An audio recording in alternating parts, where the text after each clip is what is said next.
Welcome back to Volume 3. We did it. We did it. We got to the third volume. Yeah, which is, beating the statistic that most podcasts fail after 3 episodes. I mean, we haven't finished this episode yet, but maybe by the end of it we will. We're trending towards finishing it. I don't know. Setup was a little hard today because it turns out I have to do everything. I'm just kidding. I have to just teach Dad how to turn cameras on and plug things in. Correct. Yeah, we'll get you in training, but that was just a little too much. So, how was your week? Did you have a good week? Week is good. Weekend was great. I had a show in Minnesota, St. Paul on Saturday, and then I had a show in Milwaukee at the Burnham Bowl on Sunday. So it was a full weekend. I want to hear a little bit more about those. Why don't you break it down a little bit for us, for the comic geeks out there listening? I had Friday off, so I drove up to Minnesota, got to St. Paul, to the State Fairgrounds at about 1 p.m., and started setting up. I had a 10 by 10 space that I purchased for the show, and I had an 8-foot table supplied for me, and I brought a 6-foot table and brought up 14 long boxes of comics and set up Friday, and got there Saturday at 7 o'clock to set up and shop a little bit before the show started at 10, and the show went till 5. That's awesome. How was the crowd overall? It was a very steady crowd all day. They do a spring show, which is a 1-day, and they do a fall show, which is a 2-day. So they get quite a large amount of people at these shows. And which one is it? What is it called? It's the Minnesota Spring Con and the Minnesota Fall Con. Cool. And they're both held at different venues within the state fairgrounds of St. Paul. What kind of stuff did you bring? Comic books. But you kind of told me on the phone the other day, didn't you say you had some grails, but then you brought some other ones? Yeah, I brought Batman 227, which is kind of a nice 1970 grail. Did you sell it? I did. How much did you sell it for? I think I sold it for $450. Cool. $450? Mm-hmm. Okay, cool. That could help someone listening that's trying to price that comic book. Well, it's a popular comic book. Like the people that bought them, did they have booths, or was it? No, they were collectors. Just collectors, customers. Cool. So awesome. It was great. Again, the show was steady all day, and I know a lot of the dealers and customers from doing this show off and on for the last 16, 20 years. So it's been around that long? Oh, it's been around longer. I used to go up there as a fan. They need to get an Instagram page for that. I don't have time to help them out with that, but I did a little video, which Dad texted me the night before. Yeah, he's can you I didn't think it through very well. Now we know, but he's do a little video, because last year I did a little one. It didn't go crazy, but it at least got it was able to get shared on Facebook and stuff. They would so benefit from just having an Instagram, because it can go to, it's just a hub where you can get all the information. And yeah. So no, it was a great show. It always is. They have a lot of volunteers. They raise money for charity and food drives. They do a lot of good for the community. Cool. So it's a great show to be involved with. So you went there Friday? No, the show was Friday? No, setup was Friday. Yeah? The show was 10 to 5 on Saturday. And you drove home? Drove home, got home at 10:15 Saturday, and then I had another show Sunday morning. You are crazy. I don't even think I could do 2 shows back to back, 2 days in a row. Well, the van plus 10 hours of driving. But driving's not a problem. The van was already packed, so that was easy. Right. I forgot about that. So you basically, when you were packing up your van, did you had to kind of think of stuff to just keep for the Sunday show? Because did you drive? No. Or did you have stuff at home that you kind of replenished your collection? I did have 2 boxes at home that I had pretty much pre-sold for Sunday. So I had some empty boxes and stuff that I bought that I took out and switched it. And then took the table that I took up with me out, because I didn't need that at Burnham. So what time was the show on Sunday? I got there around 8, and the show was at 10. Do you like having back-to-back shows on weekends? I kind of do, because I got everything set to go. Yeah, that's now I did feel pretty tired Sunday afternoon and Monday, but it was fine. I cut grass Sunday night and then Monday night. That's crazy that you cut the grass after literally 2 shows. I don't know. That's a lot of moving around, but good for you. And how was your Sunday show? It was what I call a good buyer show. The crowd was a little bit down because of the weather. It was so nice outside on Sunday. It was a really nice day. Which benefited me because I had an outdoor market. Yes. So I did okay. I bought a lot of cool stuff. But I tend to, if the show is slow, I tend to buy stuff because it's a Yeah. good opportunity. If it's slow for me, then there might be an opportunity to buy from other dealers and Yeah. trade and stuff. So it was good. It was well worth doing. I got some good items that will work well for me in the fall. I have a bigger show back in Minnesota in the fall. So Is that Fall Con? Fall Con, it's a 2-day show. So it's set up on Friday and it's Saturday, Sunday. So Maybe I'll have to come with and we'll have to vlog that or something. That would be cool. and your market was Sunday. Yes, it went really well. You know, with being gone for 2 weeks, because moral of the story, I had to end up getting a new car. My car broke down in Minneapolis. So I wasn't able to do my usual rituals getting ready for a show, which typically means starting 2 weeks or a week prior doing promo for it. Wasn't really able to do promo until like the day or two before. And I sourced for inventory in Minnesota, but it's kind of like when you're on vacation and you're like kind of it's still a new area for me. I have a couple locations I go to often when I visit my grandparents. It's still not like, oh, I know to go to this location or here if I'm looking for specific things that I have in mind. So I definitely went into it, have not really being able to set up my inventory, you know, the week before and get everything laid out. So that was a little stressful, but you know what? It turned out good. I'm kind of proud of myself for being able to pull that together, getting home 3 days before the market and pricing everything. Oh my God. Yeah. So it was a great day. But with that being said, like, it made me realize that that extra work that I do put in weeks leading up, it benefits. Because I liked my inventory, but my friend said it was the best inventory I've ever had. But in my head, I just didn't think I had as good of inventory and as good of a range and size range as I usually do. So that's something that I was kind of like, ooh, you know, hard on myself about. I had a really good show, and I didn't think I had that good of stuff, but I did alphabetize all 14 boxes. When I alphabetize, I do A to Z per box, not all the. I don't make an alphabet. I make every box an ecosystem of itself. Yeah. So it makes it easier for people. That's so smart. Well, it just makes it easier for people to shop and find books. And when they ask me, do you have this? I know where they are in the boxes. Yeah. And it makes you say, hey, each box is alphabetized. I don't have an A box, a B box, whatever. So people are probably going to end up buying stuff more than they look through every box. Yeah, so they're able to buy things that they didn't even I think used they to would go buy. with the random nothings organized and make people go through everything, and that works to a certain extent. Yeah. But this probably works a lot better.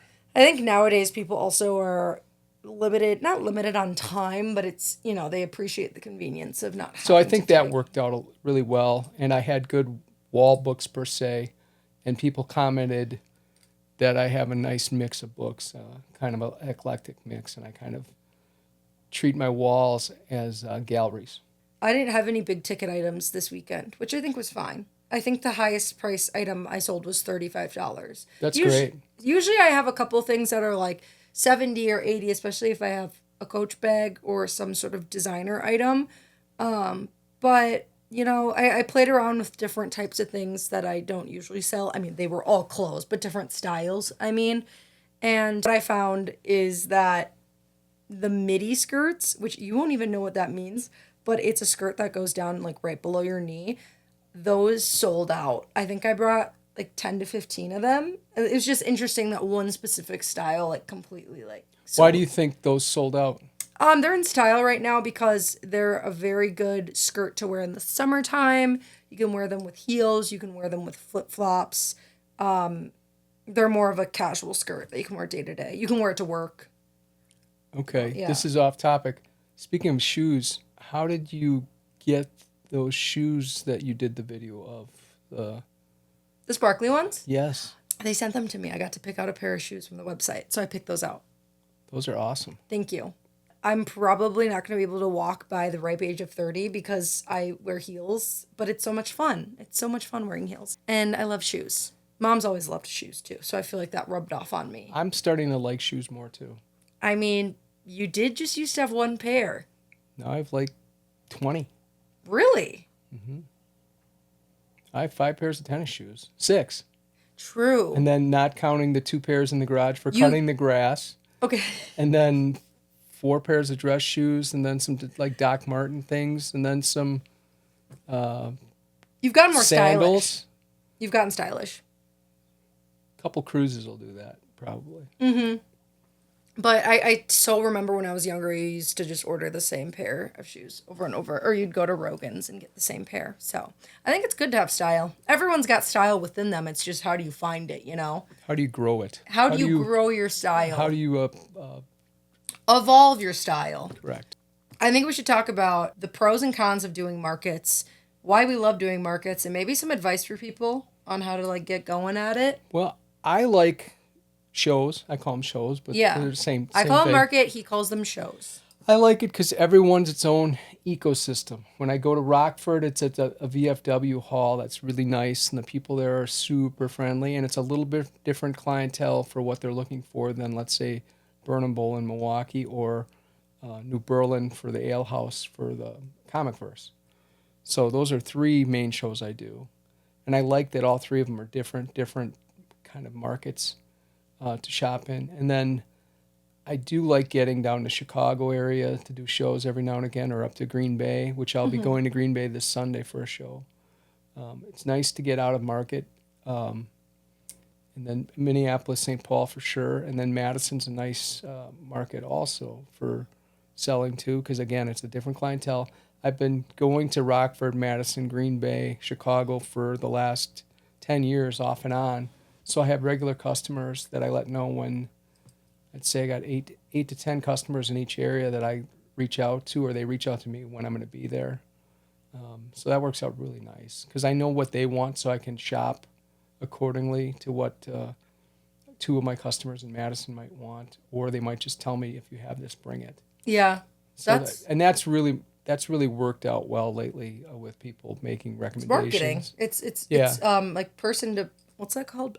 There's a word for it, but it's those are your leads technically. Yes. Those are your marketing leads, and you know, I have found in a similar way because I'm posting what I find. When I was saying that I wasn't able to do promo for a couple of weeks before my market, which kind of threw me off. The amount of times girls come with screenshots of something from a video, because I like to make a video saying, here are things that I'm bringing to the market. And I would recommend doing this if you're a vintage seller. I know not everyone likes to be on camera, but I do think it's important to have the face behind the brand so people recognize you. I know that not everyone's comfortable with the camera, but you could always stand up and like just hold up things and do a voiceover explaining the brands or what size they are. But I think it really does help because people don't come in and say, oh, I'm looking for thrift like a girl. They remember my face from when I posted saying that I was being at the market. Because I've had girls come up and be like, oh, I saw your video. I recognize you. But that's really helped. So that's kind of that marketing aspect right there. I am showcasing what I'm bringing, or at least, you know, not everything because that would be overkill. But I try to do at least every different type of style to make it, you know, be like, hey, this is just a snapshot of what I'm bringing. And that's really helped me. And I feel like that's kind of similar to what you're doing. And that actually makes me realize I should start to reach out to some of my girls that I message back and forth with, because just because I post it doesn't mean they're going to see it. So that's good advice, to create contacts with people who shop from you a lot. I've exchanged numbers with girls because like sometimes Instagram DMs just get buried, whatever. So I have a couple girls that have messaged me and, you know, asking to buy things. So it's been fun building those connections. The other thing that probably COVID triggered was when we were shut down, I started doing garage cons, invitation only, to several customers at a time. So Yeah. I'd get 4 people come in for a Friday afternoon or a Saturday morning, and I'd set up in a garage and treat it like a show. And then sometimes we'd even get another dealer in, so there'd be 2 of us. Nice. And I've continued to do that once or twice a year, just have an invitation only. When I'm getting ready for a big show, I might have everything ready for the show in 2 weeks because I'm organizing. And I'll do a garage kind of dry run, get the walls set up the way I'm going to lay out everything the way I'm going to want it at the show, and then get feedback from my customers, what they think of the product. And so it's always good having customers and friends and other dealers giving you feedback on stuff. Yeah, I agree. That's the one thing I envy about comics is I feel like it's easier to compact them all. Like when I have so much clothes, it's just kind of hard to have them all, the layout wise. I'm limited to what I can and can't do. Well, now I see baseball cards and Pokemon cards and stuff like that, and it's even more compact. So I know. I kind of like. Yeah. I'm enamored with the cards now because they're small and they don't take up any space and they're easy to transport. You don't need a van to go do a show. Yeah. No, that's true. I used to pack like 25 boxes in, but now I can just go 14 and have plenty of room. So now it's like I used to pack like you did. I'd go every square inch, but now I try to do smarter about it and just bring the product that I'm going to sell. If there's real cheap stuff, I will work out deals sometimes beforehand with another dealer to take it, just so I don't have to haul it, because I don't want to get caught up with just. I used to do bulk comics when I was younger, and it was a great thing. But as a 59-year-old, I need to just concentrate on selling $500 to $500 comics, Yeah. because that's where most of the market is for me. Yeah. And there's enough other dealers to sell the cheap stuff. That's fine. I did it for years, but now That makes I'm sense. more looking quality. Mm-hmm. Back to what our last podcast. Last episode. I'm really going to focus on keeping books for my personal collection, but then selling the rest, kind of, Yeah. and clearing out areas for things that I haven't had out of boxes in 10 years. Get them out and either put them where people can see them or sell them. Yeah. Because it's not doing me any good in boxes. Well, that's anymore. nice. I mean, that's just motivating to want to do like more shows and more. Well, or just or sell more whatnot stuff. shows. Well, When we get I on think whatnot, Whatnot- whatnot would save your life in that aspect. I think. I'm sure Whatnot will be good this fall, or to do that. No, we need to schedule one in like a month. Okay. Like just literally with your like petty comics. Yeah. Like you want to have a ton of them, and we're gonna go live for like 5 hours. All right. I'm And gonna it's- need some caffeine. But yeah, that's the thing with clothes. Like you don't really have as much of that high price point. I mean, unless I got into luxury stuff, which here's the thing, I'm always into it. It just depends on if I find it. It's Sure. not like I don't know. I don't have wholesalers. I've been doing my own thing. Well, I will say I would like to find. Like I was talking to my friend about this. I don't want to wholesale everything, but I do want to find like a couple Euro boxes so I can get like European stuff in, so I can like trinkle that into my already inventory, because we don't have a lot of shopping in the Midwest, and it would be nice to, specifically Wisconsin, it would be nice to have people have that option to shop in person for like really fun Euro designs. So we'll see. I mean, obviously I'm gonna stick to like 95% sourcing on my own, and that's to say if I even could find a wholesaler, because it's really hard to find one. You have to like build Yeah. connections and stuff.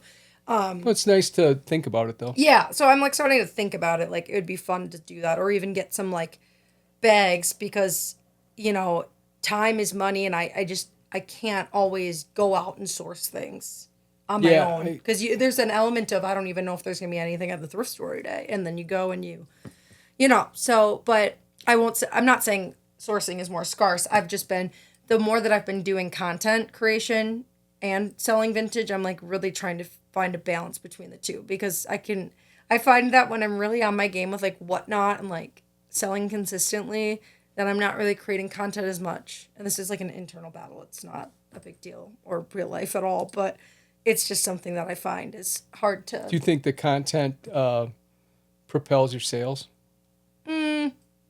No, wait, propels? Wait, Yes. as in like grows. Yeah. Yeah. I definitely think so. It's definitely done really well with advertising the flea markets. And because just straight from the facts of some of the videos have gone viral promoting. Yes. Like Milwaukee viral. Like it'll get like 5,000 likes, which is a lot of likes. Like for How was an the area. general? How was the show for everyone else?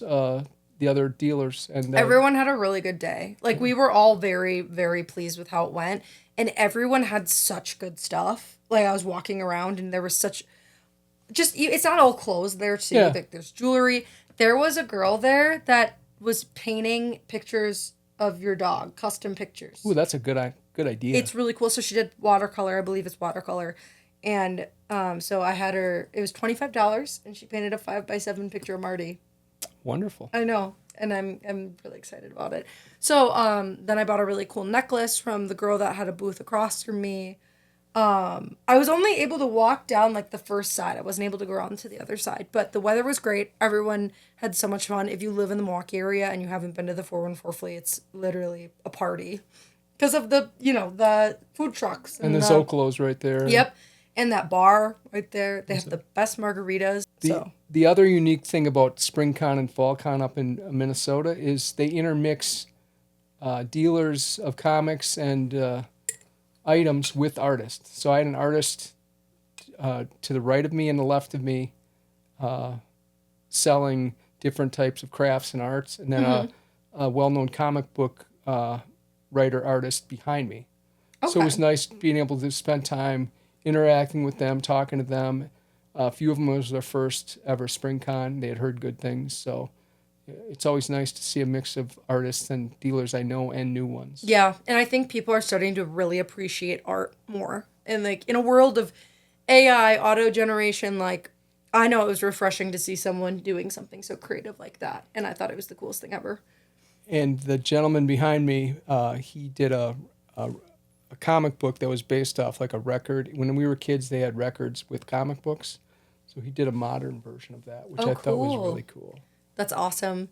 There was another, at my last market, there was someone that was making these custom wood, what are they called? Cup holders. And it was with graphics. I can't even explain how he does it, but it's art. I just can't remember how he did it, but it was really cool. I wanted to talk about our first markets.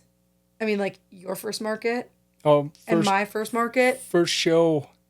It was so. What year? Give us the year. It must have been 90. It must have been 90, around 1990. Okay. And it was basically myself and another guy set up at a table. I didn't even have a wall. I had a short box of comic books, and then we laid the better comics out on the table.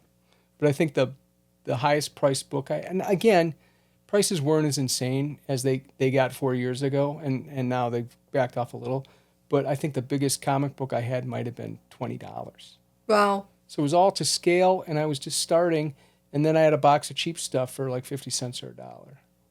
So how'd you get into the show? Was one of your buddies like, let's do the show? Well, I used to always go to the show as a customer. Right. And then finally I'd help another dealer move his stuff in.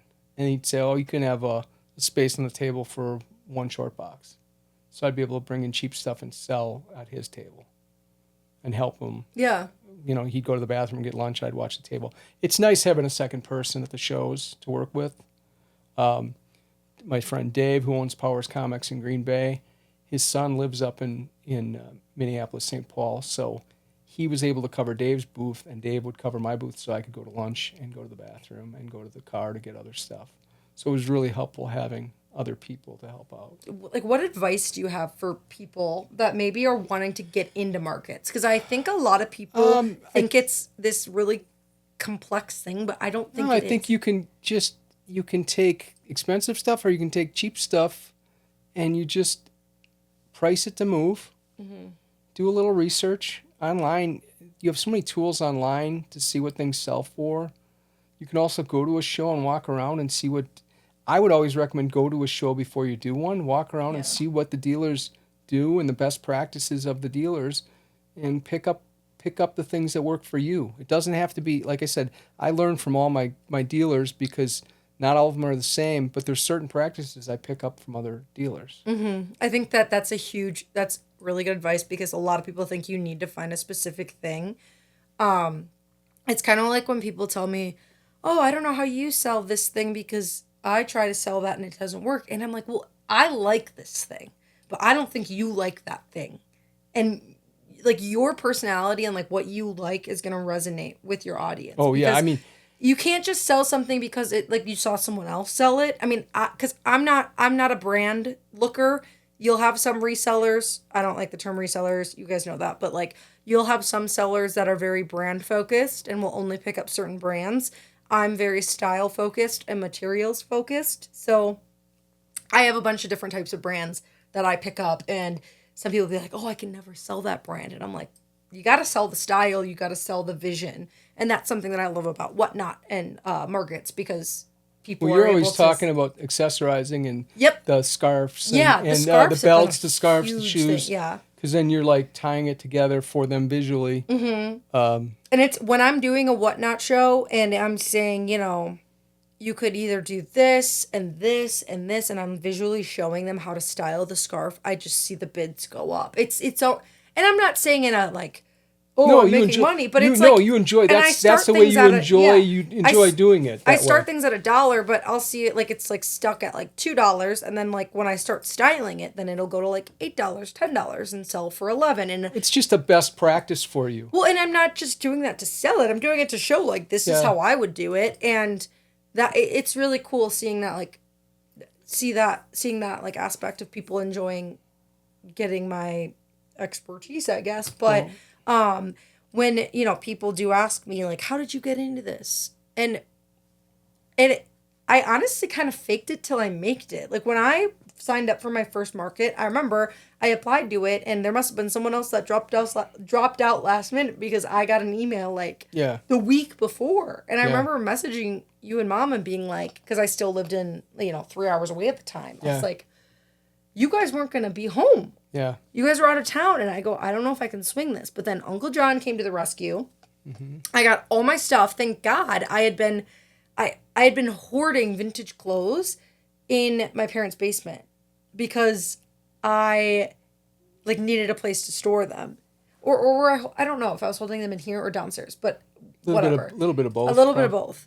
Because I think it was in the basement because I just didn't have the space. I was living in a studio apartment, and they're like, yeah, you can keep your stuff here. So I already had inventory, and I mean, damn, I priced things. Things were priced really well. And when I say really well, and I think the market's changed a little bit in a sense of true vintage is very, very like niche right now, and certain things go for a lot. Yeah. But it's also kind of like there's no rule book to how you price things. But I sold a bunch of true vintage stuff for probably like $10, $15. And I'm not saying I regret that. It's that's just building your footprint though too. I mean, but it's part of also that just is there wasn't as much of a demand for it at the time, and now true vintage style is very in. Therefore, true vintage is gonna that's be that's in. almost comics are the same way. There Yeah. was years of selling certain comics, and I'd sell them for $10 each, and now that market's changed, and they're like $30 to $50 each. Yeah. And you're like, well, I sold a lot of those for 10, but that's just that markets change. Yeah. And especially now with online and being able to see metrics and you have YouTubers that break down like a they break down comic books and cards like a financial market. Yeah. It's really interesting. I enjoy that because it's real nerdy. Yeah. And it's inside baseball. And I love that. And I love their takes are things that I've learned just being out there, but they're seeing it from a different point of view too. They're younger. A lot of them are younger than me, so they have a little bit different perspective, which I like that too. Yeah. I always like getting different perspectives from different dealers. Yeah. And I will say for in-person markets, I try not to get I never look up what something's worth. I've started to get to the point where I think I know when something's designer, and I'll hold on to it because I like to do a whatnot show and let like the people decide what Yeah. it's worth. But I think it's kind of a silly tactic in a way because I'm like, and this is more so for clothes versus comics because I think they're very different in regards to like grading. You guys have a grading system. We've talked about this. Like clothes don't have. I mean, they might. I don't know. They kind of. They kind of They do. It's like but it's tags like- on would be another but level they're like this with tags. specific Patagonia sweatshirt is worth $400 because it's rare and from the. That's I'm not dissing it. That's the there's research that went into it, and there's a demand for it, and I'm sure someone's out there, figuring out what the cost and demand is. That's great. But in terms of a market, when you're a flea market, not just a vintage market, Yeah. and our flea market isn't like it's more curated, right? And we Yeah. have people, we have artists, we have small businesses. It's not the type of flea markets that maybe I see videos of in like California where it's like more, more like you're going to dig to find a deal. Sure. I still offer deals, but I think that you can't like go into a market Googling prices of things and like going to Google image search to see how much this shirt is worth, because I can promise you a lot of the people coming to the markets are just people wanting to like buy clothes and to like buy fashionable items that they can like wear versus going to the mall because they want individuality. They want something unique. So when you're sourcing, just kind of in your head be like, what would I pay for this? Like, you know what I mean? People will pay for the convenience of you finding that item, cleaning it, steaming it, whatever. But like for instance, my pricing mechanism, when I started off my first market, I did $5, $10, 15, 25. I might have had some things be more than that. Like I think my leather jackets I had like 35. But now I don't have as much $5 items, and the reason for that is because my Whatnot is where I'm doing a lot of dollar starts. So like if you want to get really good deals in terms of like not paying as much for an item, I would recommend my Whatnot shows. But now kind of my minimum at my markets is $10, which means that I'm bringing stuff that I deem worthy of $10 versus a $5 just because I found that more like that made more sense to me. So I do $10. A lot of my stuff is 15, 20, and then 25 for like a cute Harley Davidson tank top, a cute going out top that's, you know, got a little bit more oomph to it, and like typically like 30 to 35, well, 25 to 35 for like silk. So I kind of have this thing in my head, and then from there, items that I deem special or deem a little bit more worthy, you know, maybe they'll see the 40, 45. Like I've done like Victoria's Secret silk slip dresses that are like longer for like 45 to 55. Online, yeah, they could probably go for triple that, but I find that, you know, relative to an in-person market. So I would just say the more successful you are is because of your pricing. You just got to make sure you're not. Well, it's your product and your pricing. Yeah. I think It depends on the equal, item too. because it's got to be quality. And I think like denim shorts, like which there aren't, you know, a new pair of jeans or denim shorts, like I think you got to look at that where like shorts are going to last you a while. So when I had amazing vintage Levi's, which are like the perfect Levi's denim short, I was pricing those at like 30 to 35.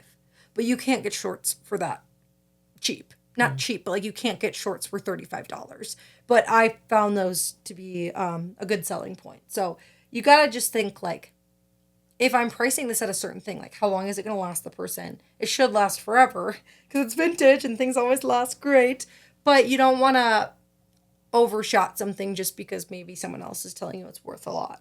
Save those girls for a Whatnot show or for online. You know what I mean? Because it's just my last piece of advice, I guess, for a show is that don't bring the delicate stuff unless it's an in-person, like vintage only, which I haven't even been to those, but I don't think an outdoor market is good for your like really delicate, like super fragile vintage clothing. Sure. Because I've definitely ruined some things on my own, not from other people, but just from like moving things around. In terms of like how to get started with a market, you know what I did? I started messaging people in the area that were doing them, and I asked them, hey, what would you recommend be, you know, where I start with doing markets? I think I messaged like 4 people. Yeah, and I'd say for shows, go to the shows, see the shows, walk the shows, get a feel for what different dealers are doing. Yeah. Kind of market research first. Yeah. I also think you have to build your portfolio. A hot take. People are mad that you have to have an Instagram or social media presence of some sort to run a business. But that's just marketing, baby. Like, we don't have as much, you know, and I'm not saying that, you know, the door-to-door tactic doesn't work. I think that works in places like New York, Chicago, where, you know, the hole-in-the-wall places, you'll get foot traffic. But if you're in the Midwest or a place where you don't have a ton of foot traffic, you have to have a social media presence. And whether it's a faceless account or your face is in it, you know, you'll be fine either way. But that's just how you market things nowadays. People used to have to pay for advertising, you know, through a news station or through whatever, and ads in the paper. Like, it's all relative.